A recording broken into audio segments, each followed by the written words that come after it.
Hey guys, a quick tip that this is kind of piggybacking off the last video I sent is how I do hair. Alright, doing hair with miniatures is kind of a tricky thing. Bear in mind this is still kind of in this rough stage.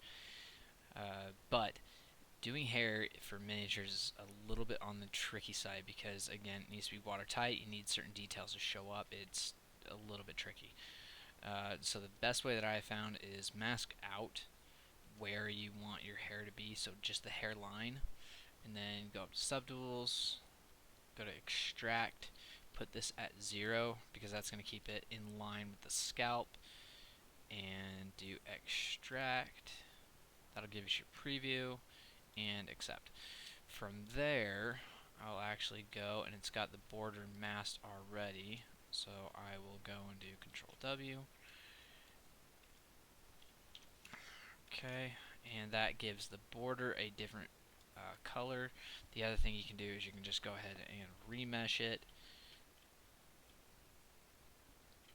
Okay, so I'm going to click the whole thing. I'm going to go Control W. And then I'm going to go ahead and remesh. We actually want about the same level of geometry, but we can definitely bring it down as far as the quads and triangles and stuff like that. So it'll make it roughly the same size, bring it down. You can also slide over. I'm close to where I want to be. So do that, do remesh. Detect edges is going to make it so where it focuses on the edges, the hairline. So I want that to stay. But I do want this cleaned up a bit for what I'm going to do next. Much better. And you can go through if you want and perfect these kind of points like this and this. Totally your call. Anyway, so what I'm going to do is I'm going to go up and bring the Z modeler, okay, right here. I have it hotkeyed, so you won't see me click on that again. And then I want to do in the poly, so you go hover over a polygon, and then you can change what it's going to be. And I'm going to polygroup, polyloop. And we'll see if it's a clean polyloop now. When you guys are doing this, if you see that the orange line, that shows which direction the polyloop is going to go. So I want it going this way.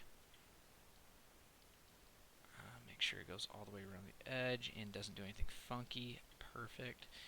Okay, but I don't like how thin it is for what we're going to do. So I'm going to do one more layer, and again, just hover around. Good. So I want to take that and make that a separate polyloop. Okay. Now the reason, so we're going to take off isolate mode, or solo mode. I call it isolate because it's isolating a mesh. And we got this, but if I go over and I use the transpose, woo, put that in the middle, now I can click on that color, so the red, and it's going to start masking out the blue. That way I can start sculpting, and it's going to keep that meshed into the hair. Okay, so for example, if I come through, and the standard clay buildup is the best for this, and I start, so it's masked off the border, and you can also do that with masking the border. I just haven't had the best effect with it. And you start sculpting in stuff, it keeps that hairline connected. Okay, so before I block or I dynamesh this to make it watertight, so that when it all combines it's nice and watertight, this keeps it close so I can start sculpting in the shapes I want. Okay, and I like to just layer because now we got however you want the hair laying down. So if this is coming back almost like someone just combing their hair back, I want to pull this over, and that's going to make those layers to where you got your front hairs and everything else. Okay. Again, right now it's just building up so that we get somewhat of a bulk to it. You can just pull if you want. You could just use a move brush. This is the way I like to do it. Okay, and so once we have our shapes in place, as far as the hair's in place, you can kind of see how that looks. So real quick, we have our hair. We have it in line. From here, it's simply doing the changes that we want. Okay? Do we want it longer on top? Do we want to have mohawk? Do we want to shave this down? It's whatever. For this particular character, he's got kind of a shaggy look. So for that one, it's going to be a lot easier to use the snake hook to hurry and get those shapes in place. Okay? And I'm going to go ahead and keep mirror symmetry on so I don't have to worry about one side. Later, I'm going to go through and tweak that. It's just, again, putting in these shaggy overhangs. Alright, so we got that and that. Okay. It's just coming through and pulling it out. And you want them to float over to start with, because you can always pull them back down when you need to. But having them,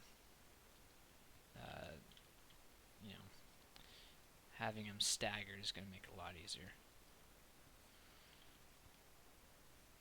Okay, so right there we got our silhouette. Okay, and you can see what that looks like up here if you have that that feature, that's one thing.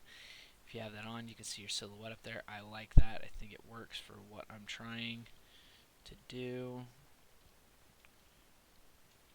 And so from that point, I can start sculpting and making this look more correct. How do I want this hairline? So let's say he has a cowlick on this side.